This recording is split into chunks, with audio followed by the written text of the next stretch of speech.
ರಾಜಧಾನಿ ಬೆಂಗಳೂರಿನಲ್ಲಿ ಫುಟ್ಪಾತ್ ಒತ್ತುವರಿ ತೆರವು ಕಾರ್ಯಾಚರಣೆ. ಜಿಬಿಎ ವ್ಯಾಪ್ತಿಯ 5 ಪಾಲಿಕೆಗಳಲ್ಲಿ ಅಧಿಕಾರಿಗಳು ಅಖಾಡಕ್ಕಿಳಿದಿದ್ದಾರೆ. ಬೀದಿ ಬದಿ ವ್ಯಾಪಾರಿಗಳು ಫುಟ್ಪಾತ್ ಒತ್ತುವರಿ ಮಾಡಿಕೊಂಡವರಿಗೆ ಬಿಗ್ ಶಾಕ್ ಕೊಟ್ಟಿದ್ದಾರೆ. ಕಟ್ಟಡ ಕಾಮಗಾರಿ ವಸ್ತುಗಳನ್ನು ತೆರವು ಮಾಡಲಾಗ್ತಾ ಇದೆ. ಫುಟ್ಪಾತ್ ಒತ್ತುವರಿ ಮಾಡಿಕೊಂಡ್ರೆ ದಂಡಂ ದಶಗುಣಂ ಅನ್ನೋ ಸಂದೇಶ ಇವತ್ತು ರವಾನೆ ಆಗ್ತಾ ಇದೆ. ಸಚಿವ ಕೃಷ್ಣ ಭೈರೇಗೌಡರ ಸೂಚನೆಯ ಮೇರೆಗೆ ತೆರವು ಕಾರ್ಯಾಚರಣೆ ಚುರುಕನ್ನ ಪಡ್ಕೊಂಡಿದೆ.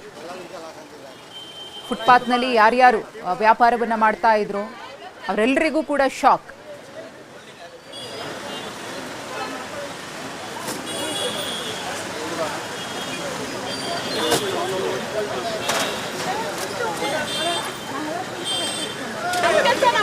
ಪಬ್ಲಿಕ್ ಅವರಿಂದ ಬರಬೇಡಿ, ಫಾಲೋ ಮಾಡಬೇಡಿ.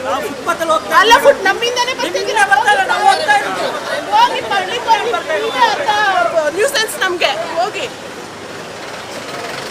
ಫಸ್ಟ್ ಪಬ್ಲಿಕ್ ಅವ್ರನ್ನ ಅಲೌ ಮಾಡಬೇಡಿ ಓಡಾಡಕ್ಕೆ. ನಮ್ಮ ಕೆಲಸ ನಾವು ಮಾಡ್ತೀವಿ, ಪಬ್ಲಿಕ್ ಅವರಿಂದ ಬರಬೇಡಿ, ಫಾಲೋ ಮಾಡಬೇಡಿ. ಅಲ್ಲ ಫುಟ್ ನಮ್ಮಿಂದಾನೇ